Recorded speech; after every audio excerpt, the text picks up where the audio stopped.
Evening. Good evening and welcome to our D Branch Station Accessibility Improvements meeting.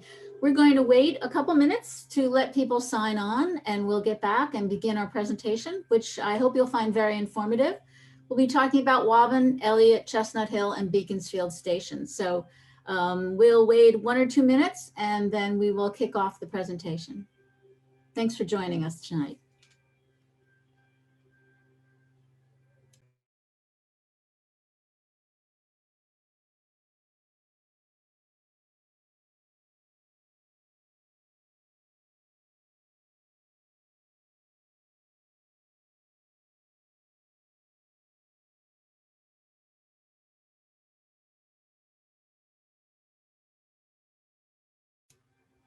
Once again, welcome to our presentation on the D Branch Station Accessibility Improvements. We're just waiting until people join. When I see those numbers slow down a bit, we'll start in another minute or so.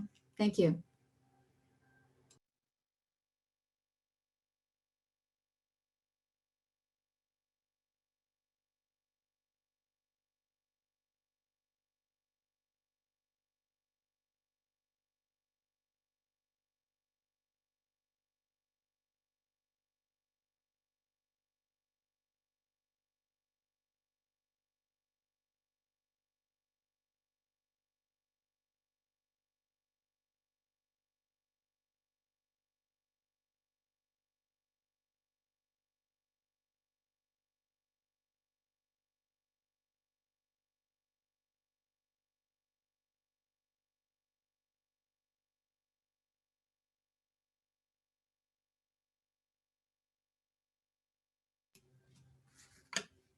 Good evening once again, and welcome to this presentation on the D Branch Station Accessibility Improvements.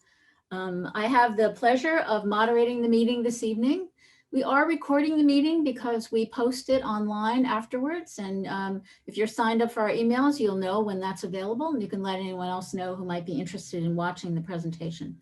As well, this presentation is posted on the Green Line Transformation D Branch Station Accessibility site. So you can review it there. There are a lot of graphics. I think it'll be very interesting when you get, if there's something you miss or you'd like to look at in further detail going forward.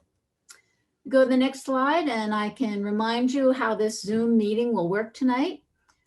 We do ask you to limit your questions to 1 or 2 initially, and then after we've given everybody an opportunity to ask a question or make a comment, we can go back to additional comments. You can use the Q&A button to submit a typed question or comment. You can use the raise hand button to share your question or comment verbally. Wait for us to recognize and unmute you, and then you can speak. And if you've joined by phone only, you may raise your hand by pressing the star and 9. So that would be star 9. Then we'll lower your hand and you'll be muted to allow the team to respond and provide others an opportunity to participate. I have the pleasure this evening of introducing Angel Peña, who's the Chief of Green Line Transformation for this presentation, and Angel will lead us through the initial slides, and then you'll meet other members of the team who will provide more details on the work. Angel? Thank you, Nancy. Good evening. Thank you for joining us tonight as we provide a project overview of the D Branch Station Accessibility Project. I'm very excited, to tell you the truth, to share the plans for this project with all of you. This project will modernize 4 stations, Beaconsfield in Brookline, and Waban, Eliot, and Chestnut Hill stations in Newton to improve accessibility and safety for all riders. Not only that, but upon completion, we will reach a milestone for the Green Line by making the D Branch the first fully accessible branch of the Green Line. How exciting is that? We're just wrapping up our initial design phase, and we're eager to share the design with you tonight. Joining me tonight are other members of our GLT team and other colleagues from across the MBTA who will make this project happen. For tonight's meeting, our purpose is to share details about this initial design for improvements at these 4 stations, but also to hear your comments and feedback that are important to us and to you. Please allow us to go through our presentation first, and then, as Nassim said, we will have time for questions and discussion at the end. However, please know that you can reach us after the meeting with questions or comments anytime at glt@abta.com. But before we go too far, let's take a brief moment to highlight safety, which is something that we do at every meeting when we start. As the Commonwealth moves ahead in its phased reopening plan, we encourage everyone to get vaccinated as soon as possible. Anyone over the age of 16 can now get vaccinated. We're all in this together, and the sooner we get vaccinated, the sooner we can lift the remaining restrictions in place for our collective safety. I would like to begin by spending a few minutes to review some background on the Green Line transformation and this holistic approach to improve the quality of service. Accessibility, safety, and a state of good repair are key elements of the holistic objectives of the program. The initial design that we're sharing with you tonight will lead to the D branch becoming the first fully accessible branch of the Green Line. This is an achievement that we cannot wait to deliver for you, our riders, and the communities we serve. So what is our goal? Well, GLT was established sometime in 2018 to take a holistic view of the Green Line to improve the quality of service for all riders by enhancing accessibility, improving customer experience, and increasing capacity through a fleet modernization, infrastructure and facility upgrades, and the state-of-the-art technology. This approach enables us to maximize efficiency while making improvements and to minimize service disruption as we upgrade the system. To put this into context, this project that we're presenting to you tonight with the Green Line transformation goal, let's briefly touch on the 4 levels of transformation that comprise our program. Level 0, safety and state of good repair. Level 1, accessibility. Level 2, replacing the legacy fleet. And last but not least, level 3, increased capacity. The design concepts that we will share with you tonight are important in advancing level 1, accessibility improvements. But let me bring you up to date on the exciting progress that we have made so far in our program and in our ongoing work to build a better team. In 2019 and 2020, GLT accomplished significant track work and built a new flood door at the Fenway portal to improve safety, reliability, and resiliency of the Green Line, all to advance that level 0 that I spoke about. These infrastructure investments continue in 2021 with the ongoing D branch track and signal project and the accelerated B branch track reconstruction along Com Ave near BU that is currently under construction. But over the next several years, what is exciting about is that the GLT team is advancing additional projects both in design and construction to focus on level 1 accessibility improvements, such as raising platforms and removing barriers along stations' pathways. You may be aware of the ongoing construction of the 2 new accessible and modernized B branch stations that will replace 4 inaccessible stations between Amory Street and Babcock Street along Com Ave. We're accelerating this work now to bring the 2 new accessible stations online several months earlier than their original schedule, which relied heavily right now on night and weekend work. These level 1 transformation projects following our inclusive design principles will raise the quality of service for our Green Line riders. But we also hope that these improvements will attract new riders who do not use transit yet due to the accessibility concerns. At GLT, we now understand and know that the investments made for improved accessibility will really benefit all riders by providing a more reliable, easier to navigate, and consistent experience across the Green Line. Whether you're heading to the playground with a stroller, the airport with your luggage, to a medical appointment, or just for your daily commute. To understand how we will go about making our stations fully accessible, It is important to understand the challenges we face today of operating service with our current fleet, while we make stations upgrades and procure a new fleet of accessible vehicles. Accessibility is a function of how vehicles and platforms interface. Stations are deemed accessible when all passengers are able to navigate the platform and enter the train without assistance. Here you see images of the entrances of the existing trains in the Green Line fleet. Type 7 is on the left, Type 8 is in the center, and Type 9 on the right. Type 7 car requires a rider to walk up 3 steps to reach the passenger level. The platform is level with the tracks. This is not considered accessible. It is too low and the steps are required to board. The Type 8 and Type 9 trains are shown along a raised platform.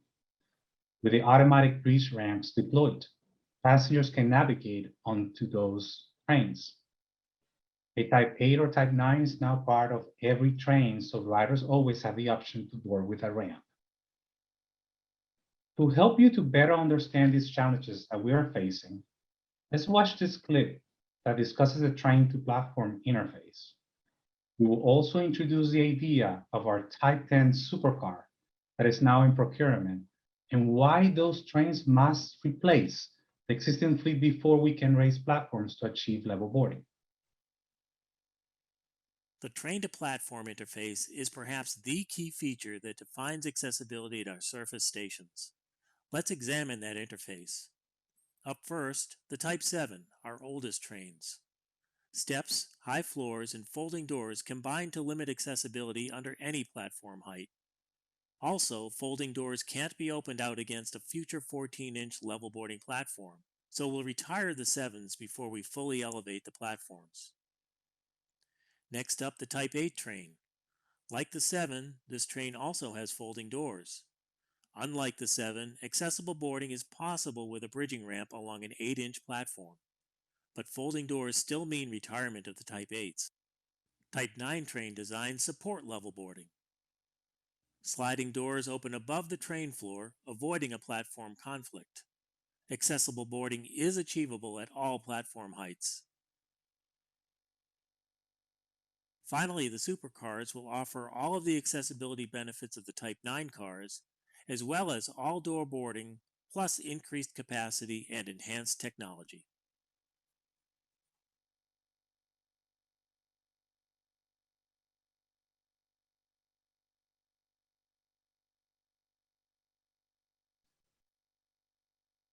So, as you saw, the current mixed fleet creates challenges for realizing our ultimate goal for level boarding on the Green Line. The train to Here we offer a summary of our ongoing and short-term level 1 projects, okay, that will improve accessibility throughout the Green Line. We have already mentioned the B branch consolidation project, and as you may know, we're in the final stages of the Brookline Hill Stations project next to the high school. Also, on the D branch, we're in the final design phase for Newton Highlands Station, which will raise the platforms and provide new access ramps between High Street and the eastbound platform. We're near the midpoint of the site for Symphony Station access improvements, a project that will add a new elevator at each corner of the intersection of Huntington Ave and Mass Ave, with 4 elevators in total. We have also started the design of accessibility improvements at Hines Station. That project will reopen 2 former stations entryways, one from Boylston Street at the Hines Convention Center, and the other one through a tunnel under Mass Ave. And on top of that, as part of the long-term planning, there is a project to address the inaccessible platforms at up to 14 additional B branch and C branch stations, including the 9 inaccessible stations along Beacon Street in Brookline. And we will continue to work with the town of Brookline as plans advance for the Bridle Path project to ensure that planned improvements for the C branch are coordinated and aligned with municipal investments.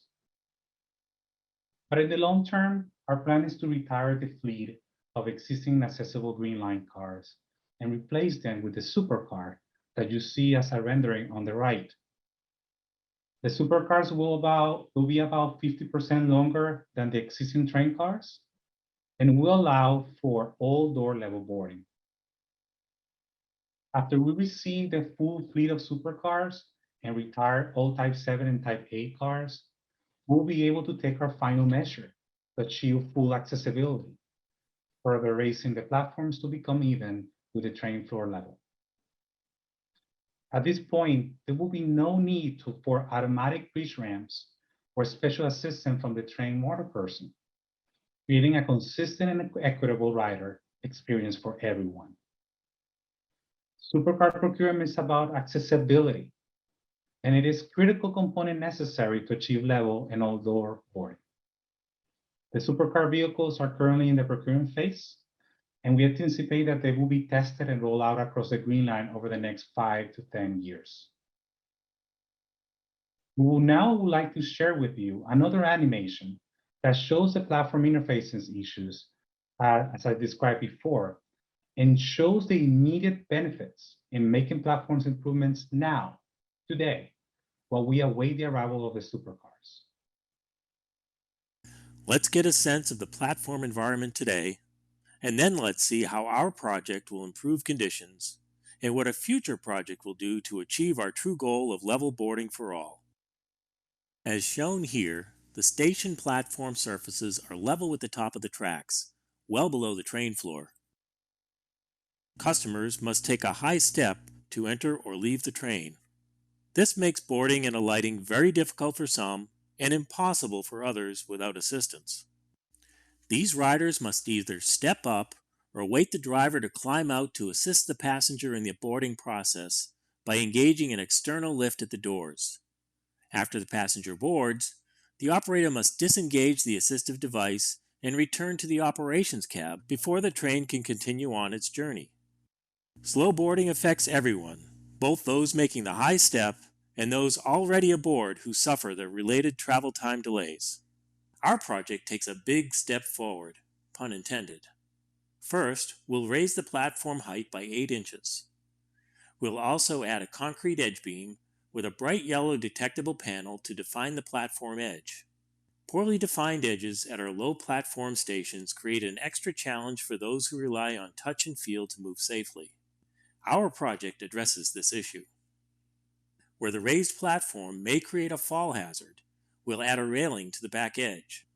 As shown in this view, railings will also guide riders to enter the boarding area at the platform ends and to cross the tracks over accessible surfaces and where it's safest. There will be no more mid-platform crossings. While the project's ultimate goal will achieve level boarding at the train floor height, the fold-out doors that hang out over the platform on the older trains prevent us from reaching that goal right now. With the raised platform, the step into the train will be reduced to 6 inches or less. For those who are unable to make that step, the existing low-floor trains can deploy an automatic bridging ramp for roll-on access.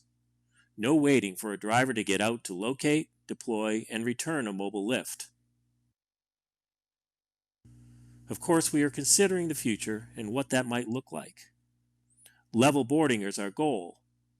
This will mean raising the platform height to 14 inches above the top of the tracks. We're also considering some of the finer details, such as this rub rail, shown in orange, to minimize the gap between the train and the platform. Another key feature of our level boarding future is the fleet itself.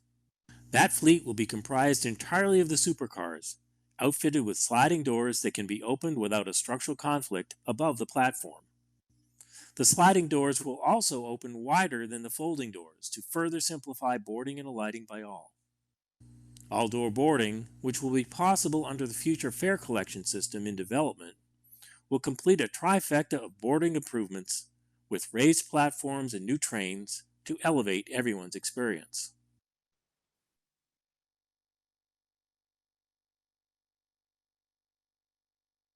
So yes, we intend to continue similar improvements across the Green Line until every station can be used by all passengers. That is a fundamental objective of transforming the Green Line. So now that we understand the general conditions that we face at the macro level, let's look at the scope of the D-Branch Accessibility Project. With this project, we will raise the platform level to a height of 8 inches above the top of rail, over a length of 225 feet at Beaconsfield, Chestnut Hill, Eliot, and Waban stations. The project will view transitions between the raised platforms and the existing platform at sidewalk level. I want to highlight that while the ramps will only need to be 14 feet long, minus the 8-inch rise, this project will extend the transition length to 25 feet on each side in preparation for a future project to raise the platform the final 6 inches to achieve level boarding height. With this holistic planning, we minimize the work that will need to be done to achieve level boarding once the supercars have replaced the legacy trains in service. In this way, we're planning for the future while delivering immediate accessibility and safety improvements for you, our riders.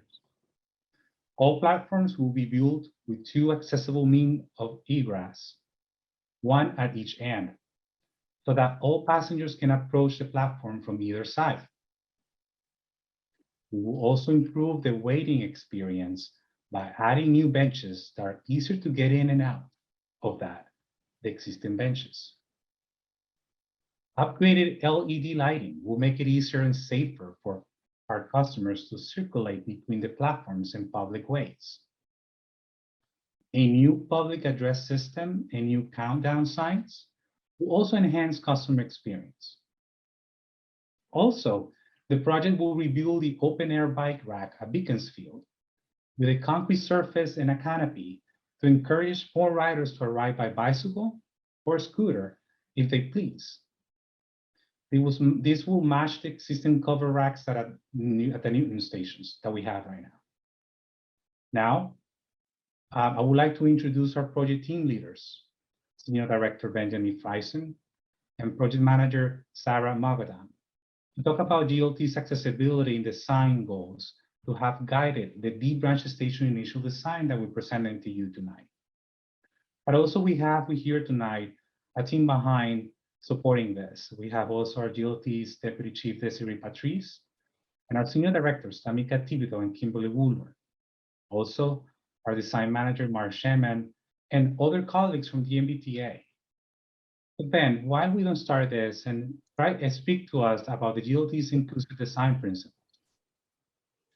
Thanks, Angel. So today, 25% of adults living in the MBTA service area have a disability. Driven by our Green Line transformative principles, we are committed to creating an environment designed to enable that growing and evolving segment of our community to fully and equitably use MBTA services. We know that if our system works well with those with disabilities or other challenges, it's a better experience for everybody. And how is having the D-Branch 100% accessible a benefit for everyone? Because it facilitates trip planning, to know that you can board trains in the same manner at any station along the route. It also speeds up the boarding process in general for a faster and better trip experience for everybody. As Angel mentioned, level 1 of Green Line transformation is focused on accessibility improvements to stations. Those improvements consistently meet our design goals and deliver on our holistic vision for accessibility and inclusive design. Our primary focus is the customer of all ages, abilities, and cultures. We go beyond just code compliance and anticipate the needs of today and tomorrow for a welcoming, seamless, and consistent transit experience. Based on this holistic vision, this design will result in a superior customer experience throughout all stages of the customer's journey on the T. So for example, prior to entering the station, GLT will increase and locate accessible parking space locations nearer to the platform entrances and track crossing locations to shorten the path of travel.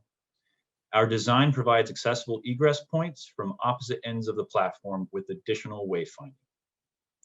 Second, while riders are waiting for their train, will enhance safety and security with the addition of call boxes for emergency situation and for information requests. Customers will enjoy a more predictable in-station experience with the use of better materials at crossings and platform surfaces and improved benches. And finally, our design increases lighting levels, and the stations will be equipped with a backup power supply to assure that the lights stay on during a power outage. These improvements address the main concerns that we received from both customer feedback and the expert reviews from the 2018 ADA Green Line Accessibility Report. These experts are MBTA customers who are living with a disability. Their lived experience and their expertise have informed our design. So looking back to what they said, our project addresses their main concerns, including cluttered platforms and pathways, uneven surfaces at deteriorated pedestrian crossings, inconsistent station amenities and wayfinding, and confusing paths of travel. So let's take a look at the D branch as a whole and some of the existing conditions that this project will rectify or mitigate at Beaconsfield, Chestnut Hill, Eliot, and Waban stations. This map shows the locations of the 4 stations that this project will upgrade, together with the status of all D branch stations. The line at the bottom of the slide indicates the accessibility status of each D branch station. With recent interim improvements at Newton Highlands, and as we approach the completion of Brookline Hills, the only 4 remaining inaccessible D branch stations will be Waban, Eliot, Chestnut Hill, Beaconsfield. With this project, we will complete upgrades for making those 4 stations and the entire D branch accessible.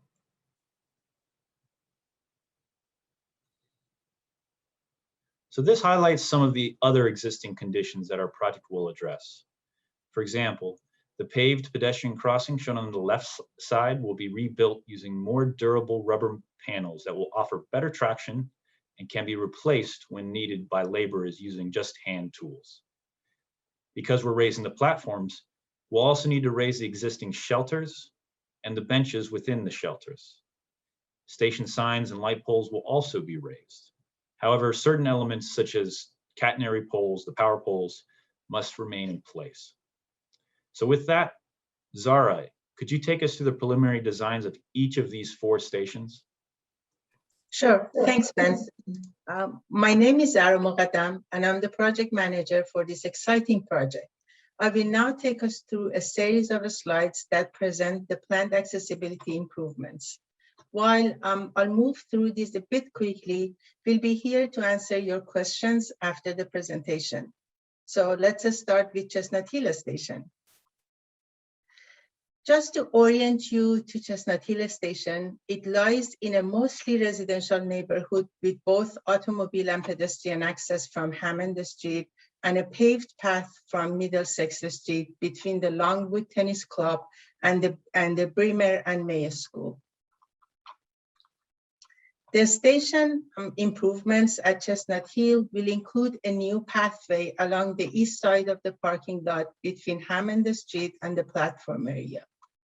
Another new sidewalk and path will be built along the south edge of the parking lot above the platform area. Although the center stairs will remain, customers will have a new option to enter the platform along an accessible path to the west. Other improvements located here are common to each station, including repositioning the van accessible parking spaces, new call boxes on the platforms, upgraded platform and shelter benches, and much provided lighting. Again, common to all of these stations, we will raise the platform to 8 inches above the top of the track for a length of 225 feet, which is long enough to support 3 legacy cars. Slope path will transition customers from the lower elevation pathways up to the new platform levels at each end. New accessible track crossing will be located at the far ends of the slope paths. So let's move on and talk briefly about Waban Station. Waban Station is located along Wyman Street and Beacon Street. Drivers, bicyclists, and pedestrians can all access the station directly from Wyman Street. Pedestrians who access the station directly from Beacon Street negotiate a steep stairways and pathway to the platform. A new sidewalk will be built along the east edge of the parking lot out to Wyman Street, and there will be van accessible parking along the curb line.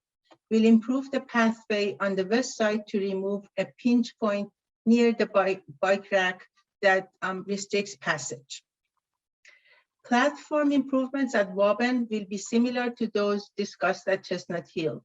There will be raised platforms, slope transitions, accessible crossing at platform ends, and platform amenities. So next, let's talk about Eliot Station, which has unique access features to our project, and we will address those. Eliot Station is also located in mostly residential neighborhood that abuts Route 9. Customers can access Eliot Station from 3 directions. Pedestrians, bicyclists, and drivers can enter the parking lot from Lincoln Street and Harrison Street to the north.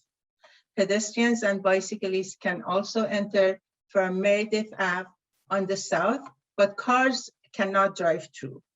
Pedestrians can also enter the station from either the westbound or eastbound side of Route 9 to the east of the station.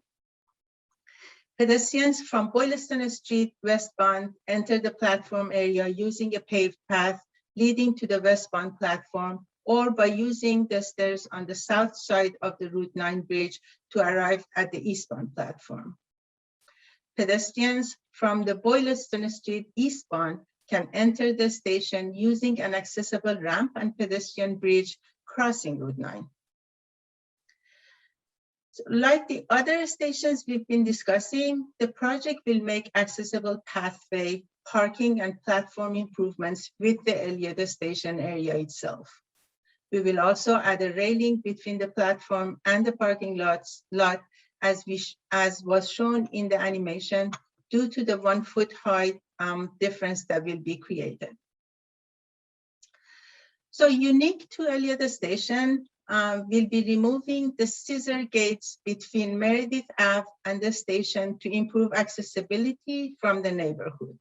We will also improve the pathway between the station and the pedestrian bridge by leveling out the deep down on the top right picture, and we will adjust the steps alongside the ramp at this side.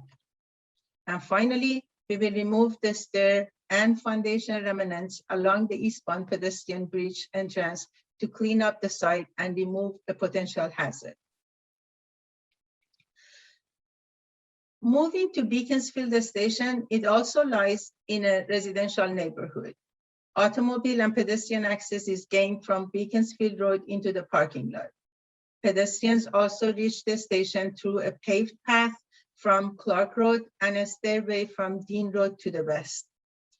A heated shelter with fair vending sits at the west side of the parking lot behind the westbound platform, but we can plan to relocate it to the east side of the station area to place it near a rebuilt sidewalk, making it easier for passengers to walk up to the shelter on their way to the platform. We'll rebuild the platforms to an 8-inch height for a length of 225 feet as elsewhere. Sloped transition ramps will extend from each platform to reach the lower walkways, and the track crossings will be rebuilt at each end using rubber panel construction as previously discussed. We will make it easier for passengers to locate the station entrances with new MBTA T emblem signs that can be seen with approaching the stations.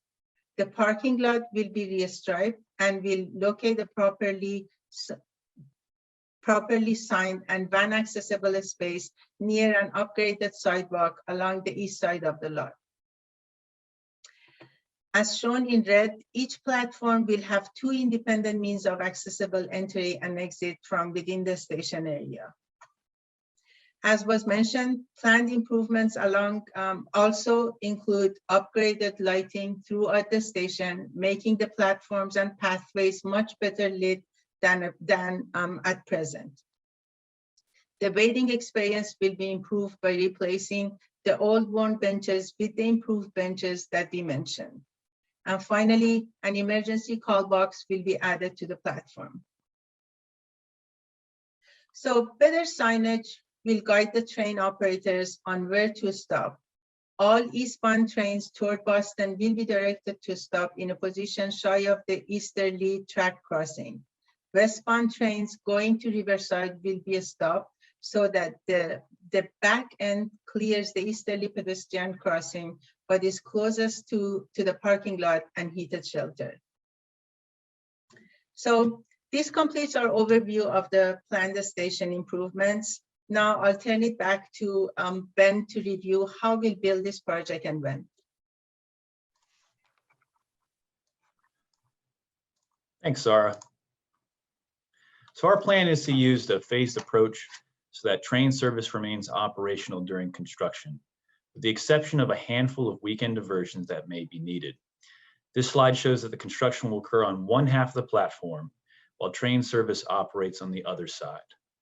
When the first phase is completed, we'll flip the setup and build the other half of the station while operating on the newly constructed platform areas. That way, ticketing and heated shelters remain available throughout construction.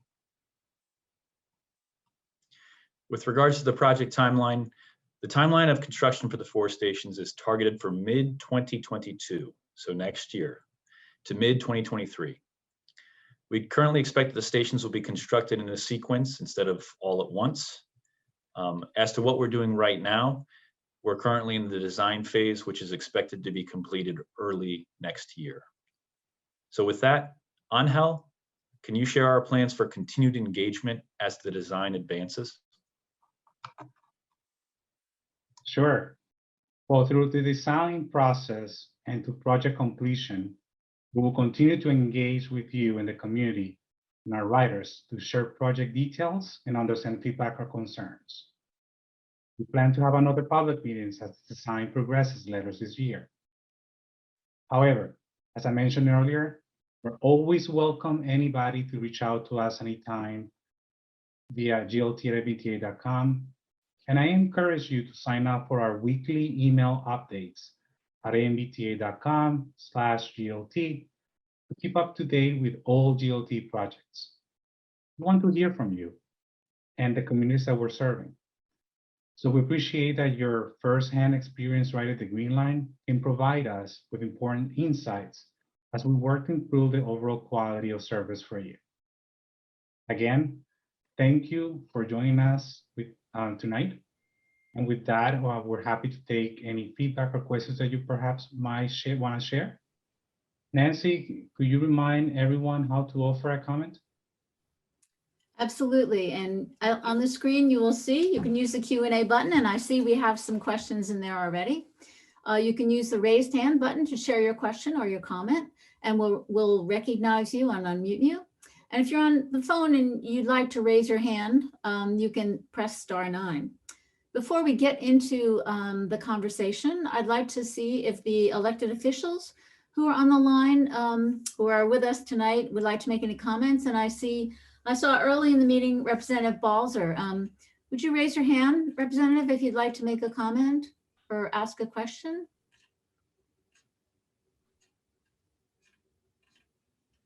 Let's see. I don't see your hand up,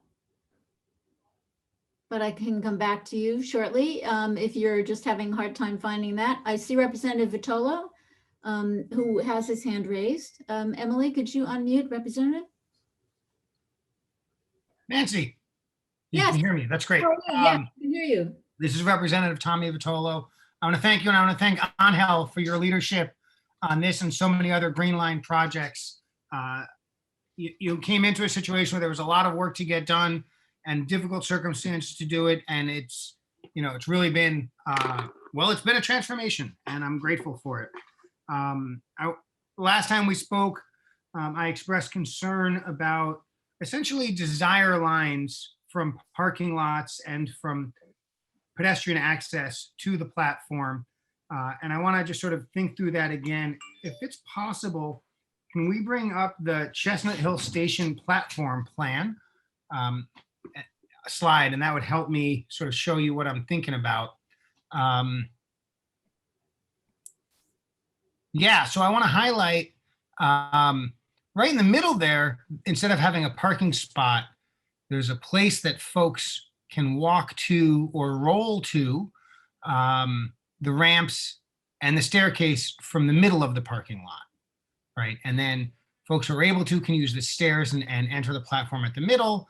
And folks who would prefer or must, because of their condition, can essentially use the ramp to get to the east or the west platform. And that's a really nice approach. And so if we keep that in mind, and then we go to Waban, I don't want to lay it on too thick, but that approach isn't used here. Of course, it's a smaller parking lot, so maybe that's a reasonable trade-off. If we go to Eliot, we see it's a much, much longer parking lot, and therefore the desire line, if you're parked sort of in the middle, is a pretty big hike through the parking lot where presumably other cars are backing in and pulling out. So it might make sense to think about a way for folks who are parked near the middle to get straight to the platform rather than walking through the parking lot. It's just a consideration. I'm not gonna, I'm gonna let my colleagues in Newton make the big pitch there if that's something that they think is especially important. I just want to flag it. If we go to Beaconsfield, which is the station I'm most concerned about, I want to say I think the desire lines are great. Many more people arrive at the station on foot than in car. And so when we think about how people are arriving and where the green line ought to stop, it's not necessarily about being convenient for the people who are driving. It's for the people who are walking, but they get there from two very different directions. They get there from the north on the road that almost says Beaconsfield, and they walk down that road. And then, of course, they come in from the west down those stairs. I don't know which is more common. And so I don't know if it makes sense to be thinking about, where the westbound green line ought to stop. It probably doesn't matter much. There's probably not a ton of people boarding westbound there. But for the people who are getting off, I don't know if it's closer, if it's better to be pulling up all the way or not pulling up all the way. It probably doesn't matter a whole heap of a lot. What I can tell you, and other folks at the MBTA, and I know Angel knows, is that folks who live near this station, whether or not they use this station, hear the MBTA quite a bit. There's the access pad is here for trucks to do work on a variety of spots along the right of way. And so the folks who live nearby are really burdened by really construction noise, not typical operating noise. And I know the T is working to minimize that, and I appreciate that. And I just want to flag for this work as well, to try to keep it to a dull roar, as they say, to really try to mitigate the noise, particularly first thing in the morning or later in the evening, and to be communicating with the neighborhood and ready to listen to the neighborhood if they have noise complaints. But otherwise, Angel, you know how to find me. I'm always happy to be helpful, and I'm delighted to see that this is moving forward. So thank you very much. Representative, thank you. And I will say on behalf of the team, we're very mindful of the impact of construction and noise on the Beaconsfield residents. And every time we hear from them, we go back out and remind the contractors and folks who do some work there that there are people that are right next to them. Believe me, I live a block from the Green Line, a little further out, so I'm familiar with the noise and the challenges. But in the meantime, I thought perhaps Ben or Mark could address your comments about the access and reaching the different stations briefly, and then we can go on from there. Ben or Mark? Yes, so Representative Vitolo, those are some great comments. And, as we met with the different constituents, both Newton and Brookline to discuss this was a kind of a reoccurring theme. there's kind of a trade-off that happens with, when we raise the platform. If we raise it to a certain height, you kind of lose the advantage. It's just a trade-off. You lose the advantage of being able to just park right at the station and then getting up onto the platform, right? So our first focus is to make sure that the platform is safe for people of all abilities. So that's why in some of these drawings, it's not particularly clear, but there's a red line that denotes that there's going to be kind of a parapet or a wall to make sure that folks can't fall off the back of the platform. So that's the primary concern. As this design approaches 100%, we're going to be considering, considering your feedback there. I will say, with regards to Beaconsfield, we had an interesting conversation with residents nearby who had wanted to actually have a pathway underneath the overpass. Very, very interesting sort of discussion because, again, like you said, when you're taking a look at the design here, you're often thinking, okay, there's a parking lot, there's a station, we got to raise the platforms.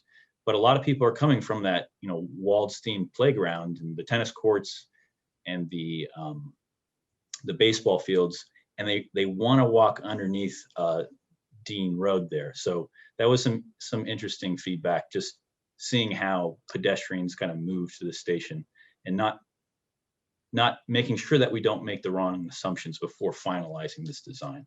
So Thank you, Benjamin. That's very helpful. I do want to ask a follow-up though, because I confess in my amateur engineer style, I went to the Longwood D-line T-stop with a tape measure and looked at the platform heights there.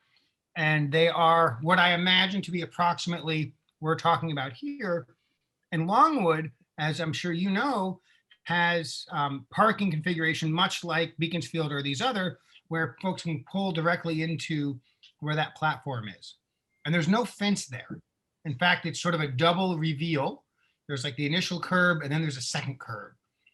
And I'm wondering if that's a possible treatment in some of these places, or at least in some of the parts of some of these stations, to allow for there to not be a wall or a fence and still be compliant with building code and safety expectations and all of that. It seems like it's been done at Longwood. I'm wondering if that approach can also be done in some of these other stations. Yeah, I'll defer on Mark. I'll defer to Mark on this one. Mark, any additional comments on this? Yeah, it's an interesting idea. It actually is something we could look into. Putting a sort of a double curb there would affect the parking a little bit. We'd have to push it out, but there's probably enough room to make that happen. We'll certainly take a look at that, Representative. Thank you. Well, thank you. Some good ideas there. So thanks so much, Representative. Representative Balzer, I see that you do have your hand up, so I'm gonna, let's see. Wait, there she is. Okay, can you hear me? Yes, we can. Great. Okay, sorry, the challenges of virtual meetings. I was clicking raise hand, and anyway, I'm glad you found me. So I really just wanted to express my appreciation to the T. There's probably nothing more important than making our public transit accessible to everybody. People with extra challenges shouldn't have a problem getting onto public transit. So I applaud the initiative. It's important. I want to support your comment that making it easier for people with certain kinds of challenges in the end makes it easier for everyone. And so I think that's great. And I'm mindful as well that as we make these improvements, obviously, as my colleague said, to try to be as sensitive as I know you'll want to be to neighbors during construction. And other than that, I'm just eager to hear from the people in the community. I know there are a lot of people who have been wanting for a long time for the T to be more, for the Green Line to be more accessible. So I'm eager to hear what their reactions are to your presentation. So thanks for giving me the chance to say hi, and I'll listen to what my constituents have to say. Thanks very much. We appreciate you joining us this evening. I see that Bill Humphrey from Newton City Council. Mr. Humphrey, are you interested in making a comment or a question? There we go. I'm going to unmute you. Yep, just adding into what the two representatives already said, this is obviously a hugely important project, and appreciate the outreach that you're doing now, and hope that you'll also, take people's community feedback into consideration and so forth. Thank you. Thanks for joining us. I'm going to go to a couple of the Q&As because there are a few in there, started pretty early. So let's see, Elizabeth is asking, will the new cars no longer have stairs within the trains? The red and orange lines do not have stairs within the trains, and that is truly accessible. Kim, is that a question that you can address for us? Hi, yes, I can. Good evening, everyone. That's a great question.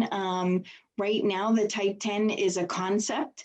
It is an active procurement right now and out for bid, so we really can't talk about the specifics. It is a possibility. However, the ultimate outcome for the GLT is to have a completely accessible vehicle, low floor for boarding, wider doors.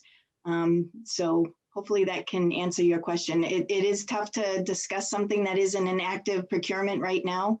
So the Chief Pena, he will be keeping all of you abreast of changing updates to the procurement and as we go along the journey of GLT. Thanks, Kim. I appreciate that.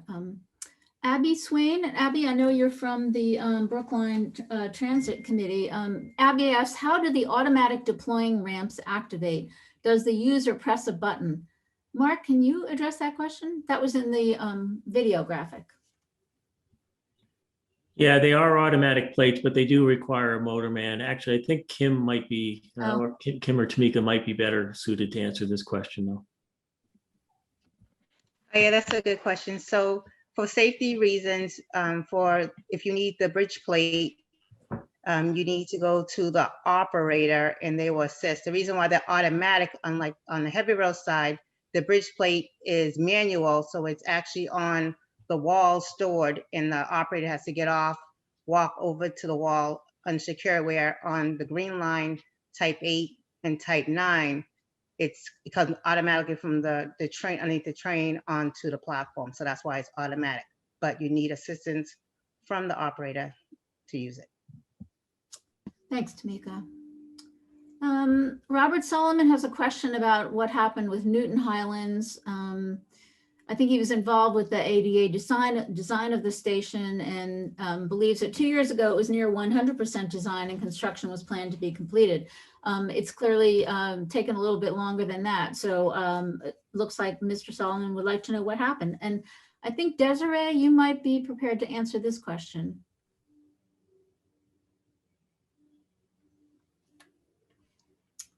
I can take it, Nancy. Okay. Yeah, so first of all, we understand your frustration, from the time where, the municipality sort of decides this is what we want to do, this is sort of our vision, to it actually going in the ground, it can take a long time. So I understand your frustration when dealing with the timeline for Newton Highlands.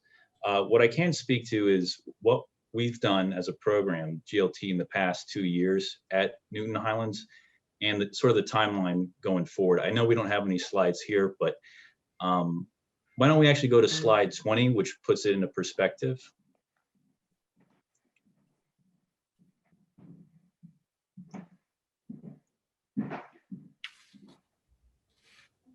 Yeah, so with regards to Newton Highlands on the bottom, you can see on the tape, in the past 2 years, we've been focusing on interim accessibility measures just to make sure that we can provide a basic level of accessibility at the station. So we did some interim accessibility improvements in 2019, and in 2020, we did about 140, 150 feet of raised platform, just to make sure that whether or not you're traveling eastbound or whether you're going westbound, we'll be able to provide you an accessible experience with the use of those automatic bridge ramps that we were talking about earlier. That being said, there is a full build out of Newton Highlands, which is in design right now. And we're entering the phase where we're talking to abutters, finalizing the design later this year, going through procurement and bidding. And our general timeline is to start construction next year. And the interesting thing about having what was presented here today on the 4 stations in Newton Highlands is that these projects are basically starting construction at the same time. And this is one of the major goals of the GLT, is to seek out these opportunities where we can limit disruption to folks. So if we have 2 projects that are going on at the same time, and we could even do additionally some additional track work next year, we could do both of these projects. You could expect both of these projects to get going around the same time. So I guess Ben, Go I ahead, can Desiree. add to this as well. The Newton Highlands project has also given an opportunity to the participating public for massive input into this station. In addition to that, the Newton Highlands is one of our major stops that we use for diversions. And with the D branch still ongoing, it will be a disservice to start Newton Highlands at the same time that the D branch is not yet complete. So as Ben said earlier, the goal is to complete the Newton Highlands design, taking all the community input, and then going into construction as soon as D branch is over, and we are ready to do it's a very significant change coming to Newton Highlands.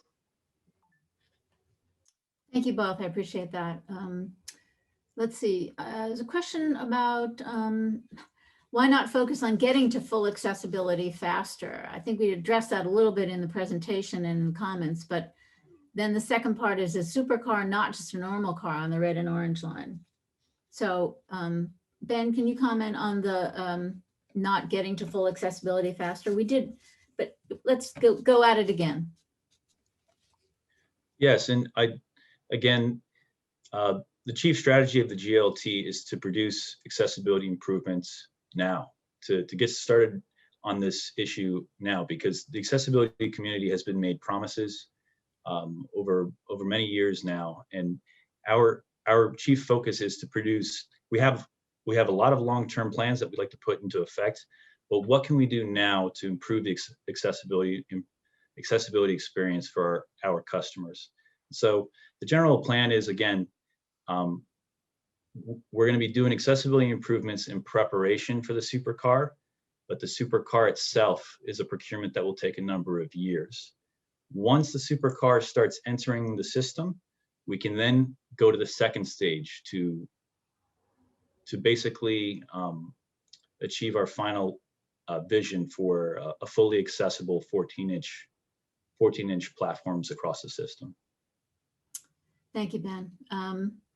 Emma asks if there are any anticipated service disruptions, such as station closures, bus replacements, limited service for Green Line riders between June 2021 and August 2022. Well, I know the answer is yes to that, and that is the only way that progress can be made on all of these plans and constructions. Ben, do you want to just comment on that? I mean, people should go to the websites of the various projects. They should sign up for our regular weekly reports and for our e-blasts and learn what those changes are going to be. But Ben, do you have any comments there? Yeah, so I believe the question was Green Line in general. Yeah. So I know for this year we have 3 major priorities. One is the Leechmere Viaduct project, which is an exciting project because once that's done and it ties into GLX, you're going to have a very different looking Green Line at the end of the year. The second one is to finish B branch consolidation, which is our first major accessibility project. Also really exciting. We want to wrap that up by the end of the year. And finally, we want to wrap up the D branch track and signal improvements. So all 3 of these projects are currently in construction and have a general timeline for completion at the end of the year. So I believe that answers the first part of the question.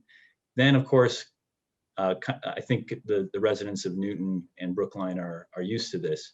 Things kind of taper down during the winter, and then we just get back to it again in spring and the summer. So next summer, we would start this project in Newton Highlands, among several other initiatives like Symphony and some other track projects as well. Yeah, and let me just say again that go to mbta.com/GLT to see this kind of information regularly. And if you have a special event or issue, please let us know. Send us an email. Let's see, I'm going to just do a couple more Q&As and then go back to the raised hands. Adam Peller says, how about visually impaired? What about requirements for announcements without being a nuisance to abutters? That has to do, I think, with the design, and perhaps Zara or Ben, you could address that. I'm going to hand this over to Mark, but I'll first just say that we recognize that it's again a vehicle and a platform experience. So I recognize currently, as a snapshot in time, we have issues with accessibility on our current legacy fleet as far as auditory announcements at each of the stations, and then also at our stations. So Mark, do you have additional comments for the particular improvements we're doing at the stations? Yeah, I can say that we are planning to improve and replace the PA system. We'll have new audio on both platforms. We do need to be mindful of the effect it has outside of the station area. We know that we're in residential areas, so that's something that's going to have to be worked into the design in terms of, you know, the volume and the direction of the sounds. But we are replacing it. And about the visually impaired, what's incorporated in the design there? So I don't know that we have any specific measures other than the detectable warnings. You know, again, the sound, I guess the audio is one helpful thing, at least in terms of when the trains are coming in. But I don't know we have any other specific measures on behalf of the visually impaired. Okay. Thank you. Nathaniel Lichten asked what steps we are taking to prevent light pollution on abutting property, especially at Eliot and Waban stations. And Mark, I'm going to give that one to you. Yeah, no, that's something else that we're actually very mindful of. The MBTA has put out lighting standards that do light things up pretty heavily, and we're trying to look to ways to screen it and make sure that the lighting that we do install is pointed down. There are safety concerns, which is why the MBTA is very serious about having adequate lighting, especially at the edges of the platforms, but also to make the way through the station area.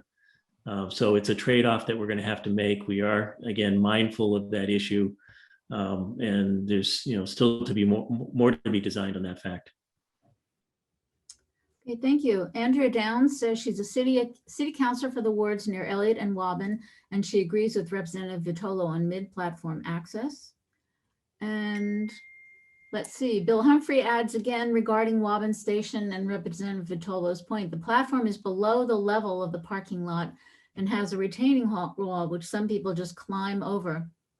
Might make sense to have a small set of steps in the middle of the platform to reduce that clambering over the wall. We have very talented representatives. They have lots of ideas to share with us. So thank you. Thank you very much.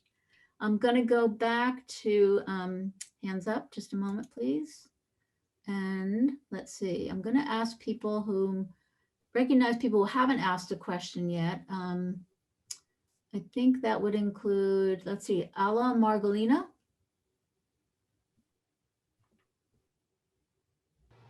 Hello. Hello. I represent the Beaconsfield Road, which has much suffered in the recent 3 years.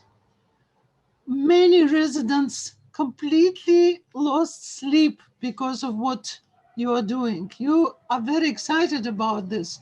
We are not only excited, we are horrified. It is not nuisance to abutters, it's the bane of our existence. We have to go to medical help for lack of sleep every night. We have spent a lot of time with police and with GLT and with everybody. The attention that you give to abutters is nil. We are absolutely against this. I think that Beaconsfield Road requires a reprieve of several years. We cannot exist like that. The trackpad attracts trucks every night. Every single night we wake up. Those trucks, chauffeurs talk to each other, they scream, they make parties, they make drinking parties and dancing parties. At 3 o'clock in the morning, at 4 o'clock in the morning, it's outrageous. That's all I have to say. Again, we are very aware of the effect of the location of your building. We do our best to make sure that the kinds of events that you're talking about are reported, are dealt with, and unfortunately, the location, they're making the station accessible is an important goal of the program, and we will continue to do our best. We try to let you know as soon as possible when there are changes or where there's going to be work in your area. And we welcome you to continue to talk to us. Really, we extend our sympathy because we know that this is very disruptive. And so we will continue to talk to you and try to address these problems when they occur. Liesl Baker, I'm sorry if I'm mispronouncing your name. Hi, I'm Lyle Baker. I'm the ward counselor for Ward 7. I include the area that involves Chestnut Hill. Is there a chance to just go back to the slide that shows the improvements for a second?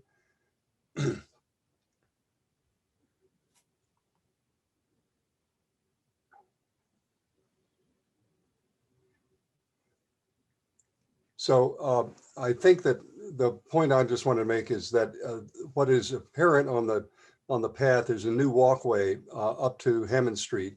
And also there's the existing access down towards the post office side of the project.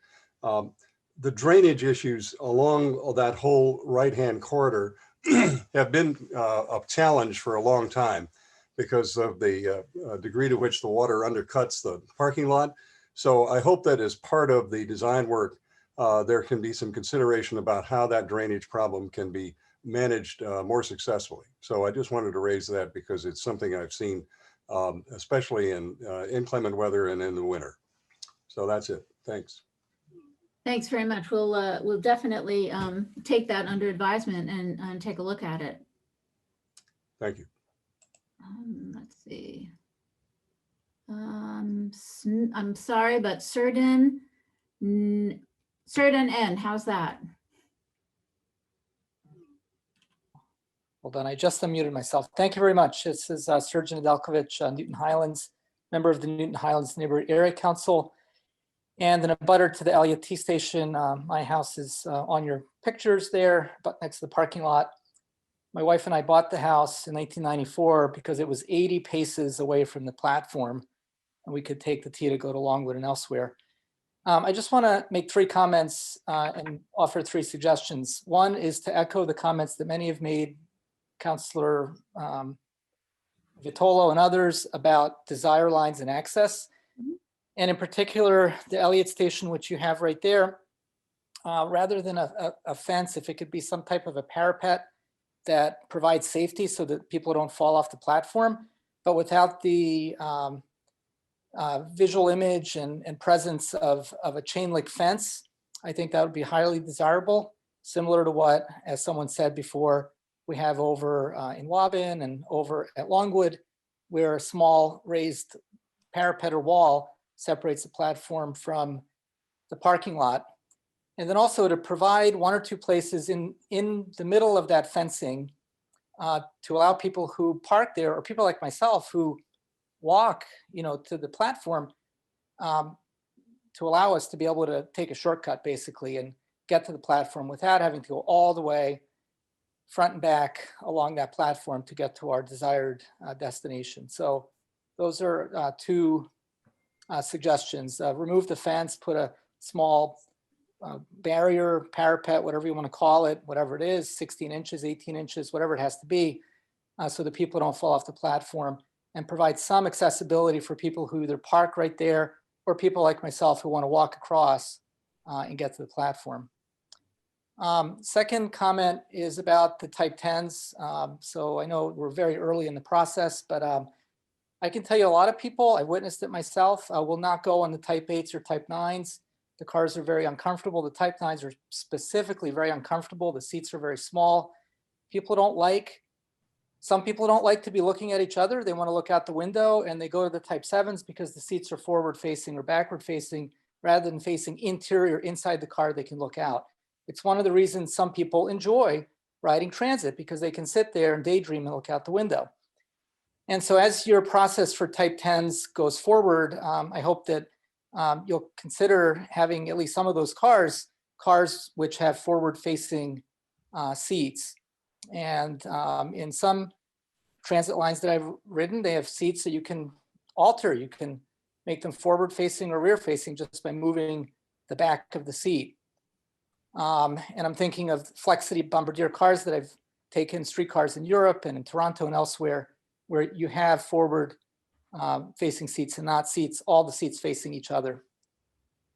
And then the third comment is basically about operations. With the new cars being longer, being whatever they are, 120 feet, 114 feet, to run the cars more frequently rather than run longer cars less frequently. So combining two cars and running them less frequently is less desirable than taking one of these new cars, which is twice the capacity, equal capacity to two Green Line cars, and running them at shorter headways so that people don't have to wait as long.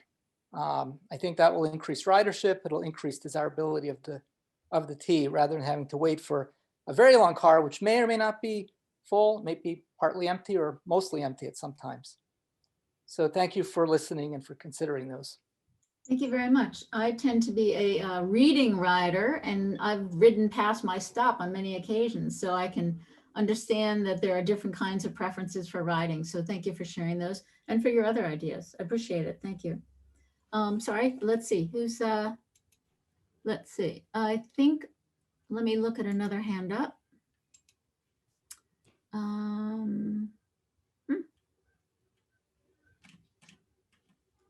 Mr. Peller, Adam Peller. Hi, yeah, thanks for the opportunity to speak. I'll try to be brief. This is long overdue. Thank you so much for making these stations accessible.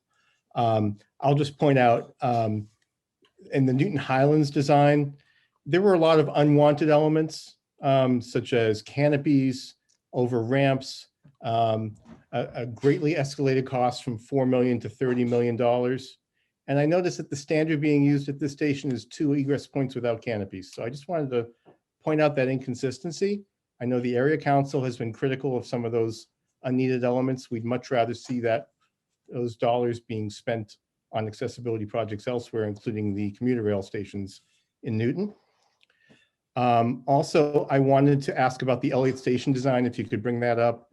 I know I grew up right across the street from Surge, and there's like a stub sidewalk on the from Lincoln Street on the right-hand side there. There doesn't seem to be any consideration for accessibility there. There is not today, and the T chooses not to even plow that sidewalk. It's where a lot of people come down. I don't know if you have numbers of usage. My father fell there and broke both of his wrists. So it's very upsetting to see no accommodations being made, and I can't imagine that's consistent with the ADA to have that sort of access. Today you can walk through the parking lot, and there's a shorter crossing because of what used to be a station, I think, station building or a telephone booth that's being taken away. And yeah, there's a raised platform. I know you don't want people crossing through the parking lot, but that's where people are going to want to go. But you got to get from that sidewalk to the station safely. So please look into that also. And also, thank you again for addressing the sound complaints. I know the T wants to be a good neighbor, but yeah, we've all heard, the destination of this train is Riverside from our living rooms for much too long. So please keep that in mind, whether it's station announcements or sounds from the train. Thank you. Thank you. Thank you for letting us know about that. Robin and Josh said she'd love for someone for the T to reach out to them and their Harrison Street neighbor. She says she's not holding her breath. We have been at this for years now. She's provided her email, and so we will reach back out to you, Robin and Josh. I gather it may have to do something to do with construction noise. So we will we'll reach out to you and see what the issue is. And hold on, let's see. Someone who has not asked a question. Mr. Solomon, you have so many questions. I think I have to ask you to send us an email because we can't address all of them at one time. And hold on, back to hands up. Mr. Litvin, would you like to be unmuted? Hello. Hello. Yes, hi, welcome. Hi, thank you. My name is Eliot Litvin. I am at Beaconsfield Road. I was wondering if I could ask several questions and then follow up with a general comment. Okay. Okay, thank you. So first question, I'm curious because you outlined in the presentation that the timeline is 11 months, but you said that you won't be, you will be doing the station separately, so it won't be at the same time. So I'm curious, does that mean that we would expect a time frame of about 3 months for Beaconsfield? Do you mean for construction, 3 months? Yes, correct. Is that something that we could expect, 3 months? Ben or Mark, can you address that one, Mark? Yeah, I can address that. Yes, certainly the amount of work that needs to be done would seem could be done in 3 months. We haven't selected a contractor. There's a certain level of means and methods in the contractor's, workflow, but 3 months might be reasonable. Okay, thank you. And I appreciate your answer. Actually, you answered my other question. I was going to ask follow-up about who the contractor is going to be. Just speaking as an abutter, and I appreciate that Rep. Vitolo advocated for us, as well as I know Alice spoke earlier. A lot of people in Beaconsfield are extremely upset with the current contractor, Barletta, and moreover, it's far beyond just Barletta, because MBTA, at the end of the day, you're the people who vet and hire and then manage the contractor. You have really not done a great job with Barletta at all. Just from my experience, it's been impossible to get any sleep. I echo a lot of what Ala has said, and we have made a lot of complaints to the MBTA that have not been followed up with. I think we had a very reasonable desire to set up a very long time ago, direct 24/7 contact with a rep from the GLT team who's going to be immediately responsive to noise complaints in the area. So there's at least, I know that Ala is on the trustees of one of the buildings in Beaconsfield. We know a lot of people on board of trustees who have been complaining for a very long time. And all we get is canned emails, canned phone calls. The line, there is a 24/7 line, but they say when we have someone idling outside the window at 5 in the morning, if we have a truck huffing and puffing, if we have loud workers talking and laughing at 5 o'clock in the morning outside the window, no one is contacting them right away. We need someone who can be accountable immediately when that happens. And the reason why I brought up the time frame is you mentioned 3 months, which does sound good, but I know just from our experience with the track and signal, you started in 2018. It's now the fourth, going into the 4th year. You keep moving the goalposts. This is really typical of the GLT team, and someone really needs to be more accountable to the abutters, because you have to understand this is very disruptive to people who live and work here. We're very upset, and we're going to be holding a very active lobbying campaign to make sure that this is better managed than the track and signal project was. And I advocate very strongly against Barletta. Thank you.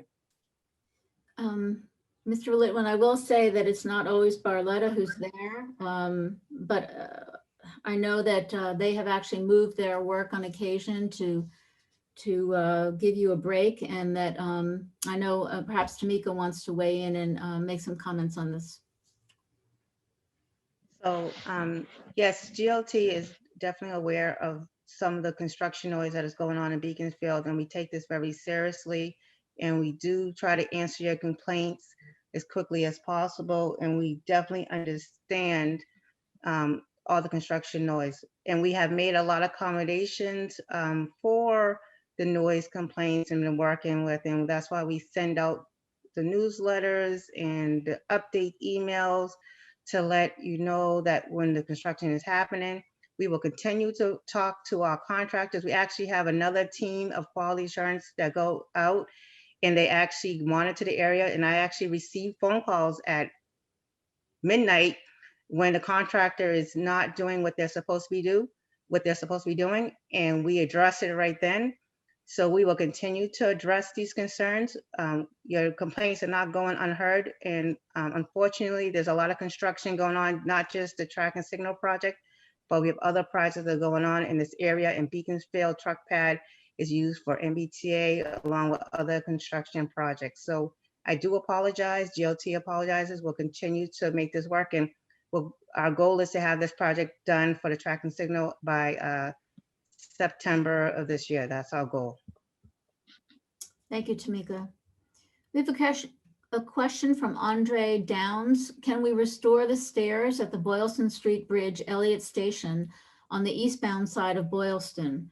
It is quicker for those without mobility issues. Boylston Street. Who knows Eliot Station well?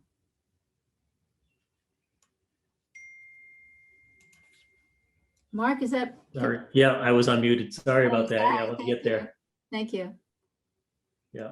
So yeah, we let me just make sure. So we're talking about the stairs here, I believe, on the eastbound side of Boylston, excuse me, on the westbound side of Boylston Street, going up to the eastbound platform. And we are going to restore the stairs there. You can see repairing the steps is one of the key components to the project, as well as improving the walkway between the steps and the platform. Oh, great. Thank you. Thank you. Abby Swain does confirm that Brookline residents have asked the Public Transportation Advisory Committee in past years to create a level right-of-way leading from the westbound Beaconsfield platform under the Dean Road Bridge into Waldstein Playground. This might have accessibility benefits because crossing Dean Road to get to Beaconsfield involves some significant slopes, and the sight lines for oncoming vehicle traffic are poor. And I drive that street all the time, and I agree with you. But yes, definitely. I think Ben addressed that as an idea that has been brought up. Let me see. I'm just trying to see if there's anyone who hasn't had an opportunity to ask a question. And before and Abby's given us some resources, resource for fine tuning the lighting. Thank you. We will take a look at that. And Mr. Peller spoke about Lincoln Street access. Let's see. And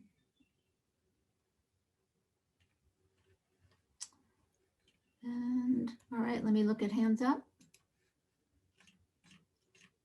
Anyone else who has not asked a question or made a comment would like to do so now before I could probably get in a couple more comments. I guess, Surgeon, you have actually asked one, but if you can make a quick one now so that we can get a couple people in, we can unmute you. No, I just want to make a comment. Those steps on the Eliot, they don't exist. They're not being repaired. They're being implemented new. There are no steps there now. The steps are on the other side of Route 9. So those are brand new steps that were not existing currently. Mark looks puzzled, but I think we'll track that one down. We will track that one down, yes. And Ms. Swain notes that it will be important to carefully select the surface materials for the slope transitions to prevent them from being slippery in winter. Need texture that's also easy to shovel. Yes, I agree. Thank you for pointing that out. And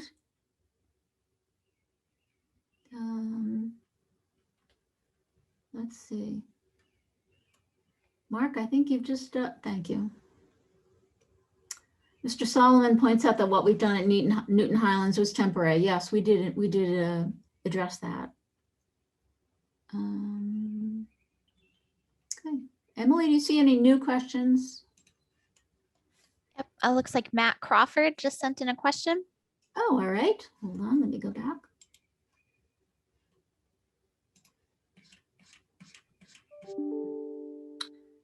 With regard to the scissor gate at Eliot, which this project plans to remove, can anyone from the MBTA share the historical context of why that gate was originally built? Actually, I had the same question, Mr. Crawford.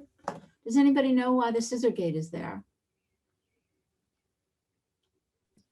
Tamika? So when we looked into doing the station, we talked to our maintenance department, and basically the scissor gate is there just so that bike riders and don't ride from one part of Boylston Street across the tracks. So it's more for a safety issue, so that it kind of slows you down when you come in that area.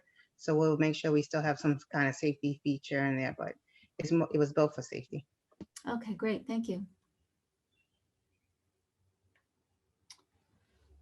And Mr. Zakin is commenting on the question about, I think that we were just puzzled about, Mark, but I will share this with you. You have the structure of the steps on the east side of Route 9 as being completely dismantled. He says eastbound. I think we just have to take a look at that.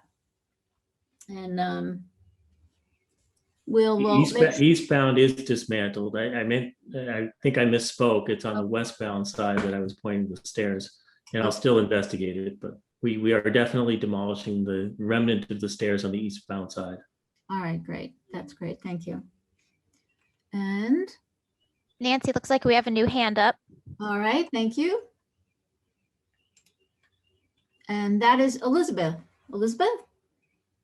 Hi, yes. Okay, so first of all, thank you for answering my previous questions.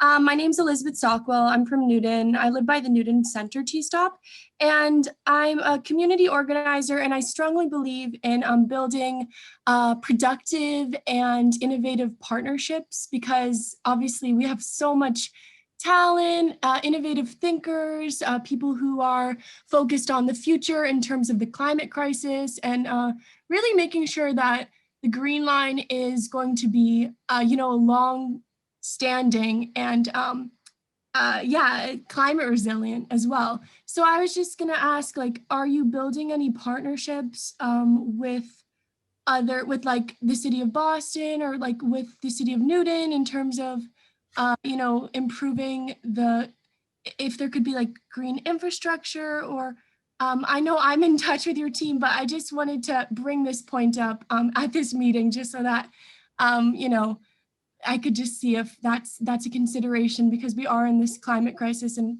building a resilient Green Line is very important to me as a young person who's going to be taking it probably for the rest of my life. Thank you, Elizabeth. And I think that we're having a meeting with you in a couple of weeks, or with your group, and be happy to talk more in detail about it. I know you're part of the Newton 4C tree project. I don't know if there's anyone else wants to add anything in terms of the resilience. I think it's important to all of us. So it's a conversation that we're looking forward to having with you and the issues that you're raising. So thank you for mentioning it tonight, and we will continue to have the discussion as we go forward. And I think we're just about at the end of our time. And so I do want to remind you that you can go to mbta.com/GLT, and there you can sign up for our weekly report, and for information about construction and schedule. And if you have other things that you'd like us to be covering, please let us know. Send us an email at glt@mbta.com. We read every single one. We do our best to answer them promptly. If they require a little investigation, sometimes it takes us a couple of extra days, but know that we all read them and that we do respond, and we look forward to talking with you. And I think, Angel, did you want to say goodnight to everyone before we shut down our meeting? Yes, I do want to tell you thank you. I think this was a really productive virtual meeting. I really take seriously, and the team that is here with you, all the comments, all the feedback that you provide to us tonight. We will take that into account. I mean, we're in the beginning of this initial design for this project, so this is the right time for all of this. I do want to thank the representatives and the officials who are here supporting us, but also you, each of you from your communities We hear you loud and clear, and we will take that into account as we progress this. And yes, Elizabeth, you were the last one here. One of the things that I create on when we talk about transforming the Greenland, I think this is the job for all of us. And I appreciate your comments. Yes, you are part of this, just like everyone else in the community. And this is why I asked my team to make sure that they sit down with you. And yes, this is just not an MBTA project. This is something that we're working and partnering with the city of Boston and the town of Brookline. We're all in this together to see what we want to envision on the Green Line. So with that, thank you. Thank everyone. And I look forward to seeing you again in the future as we progress the design. Thanks, Angel, and thanks to everyone, and have a very good evening.